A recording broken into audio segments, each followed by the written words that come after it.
I'm Rachel. This is my little mini Paisley. I just have so much free time on my hands now, you know, having an infant and everything, that I figured I'd start a YouTube channel. Huh, what do you think about that? Do you think that's a good idea? She could care less. Anyways, ask me some questions, I guess. Think it'll be fun. She's pretty fun. Yeah, ask us some questions. I guess that we can start with your birth story. You want to do that? Yeah? So my plan from the very beginning was to do a completely unmedicated birth. I had prepared for the worst, knowing that it was always possible I would have a C-section, but I truly prepared also for the best. As far as I hired a doula, I was ready to do this unmedicated. As scared as I was almost more scared to do the meds and stuff, which is weird. Anyways, so yeah, now you're here. So obviously the story ended good. They already know that. You blew the surprise. Anyways, so on November 9th, I'd say about 6 o'clock in the morning, I woke up and I was having not super strong contractions, but strong enough that I was like, this is different from what I've been feeling the last 9 months of Braxton Hicks or whatever they were. It was different. So I took a bath, took a shower, you know. Ouch! I didn't have a baby pulling my hair, that's for sure. And so I tried to relax, whatever. Texted my doula. I had texted her a few times in the weeks prior, thinking I was in labor. It was all false labor. So she was, you know, just watch it, let me know.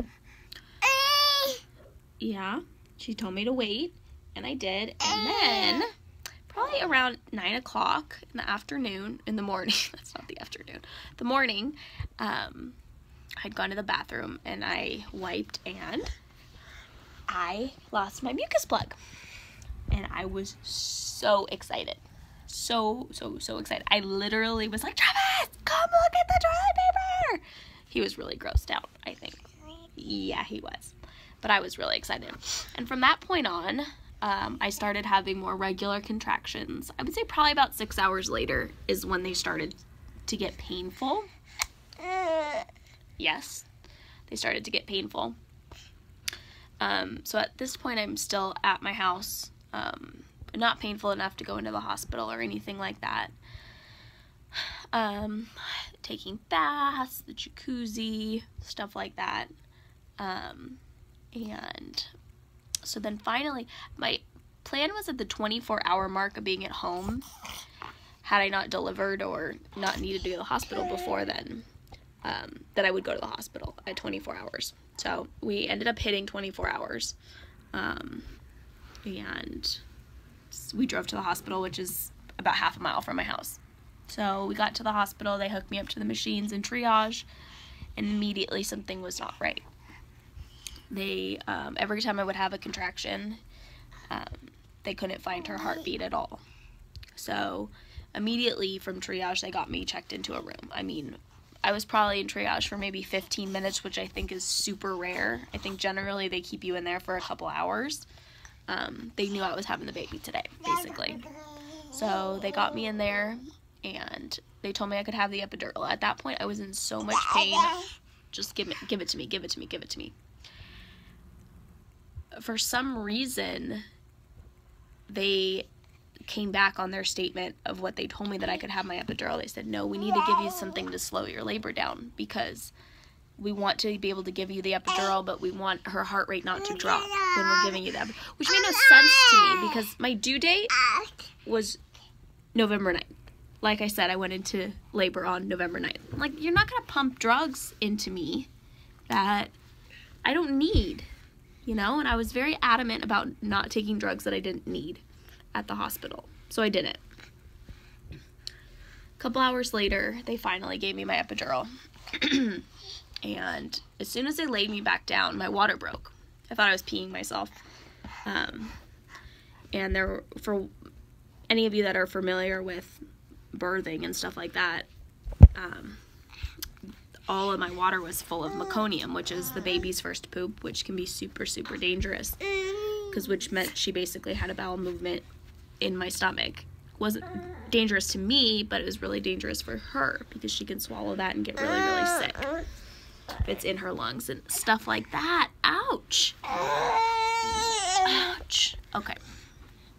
Anyways, so at that point they were still monitoring her and they were losing her heartbeat still, and I had originally just told them, you know what, let's just do a C-section. Something's not right, just take her out of me. And this is coming from me who prepared for the worst, hoped for the best, prepared for the worst. Finally, after 6 hours of being in the hospital, oh, we're gonna do a C-section. So they did. As they're cutting me open and pulling her out, I hear, wow, we've never seen that before. Hello? What are you talking about? Can you tell me what you mean? Turns out the cord was wrapped around her neck 5 times. 5 times. Which is what was tightening. Yes, it was tightening and obviously cutting off circulation to her. So that was really scary. But she was fine. She hadn't swallowed any of the meconium. It wasn't in her lungs. And she was healthy. She was, her pediatrician was my pediatrician back in the day and my husband's pediatrician. So she's been doing this a long time. At least 25 years at least. Paisley was the only baby she had ever seen that actually left the hospital weighing more than what she was when she was born. She did not lose any weight. It was pretty incredible. So ever since then, it was really smooth sailing once she was born. And except for the fact that she was really colicky, she was an angel in the hospital. And I mean, we'll talk about that stuff more. But yeah, this is my little monkey who's about to fall off my lap. But she's all worth it, you guys. You know, anybody who's pregnant, thinking about getting pregnant, it's not easy, that's for sure, but totally worth it. Totally worth this face. Worth the pain. And I'm so glad that I went through those contractions and did all that.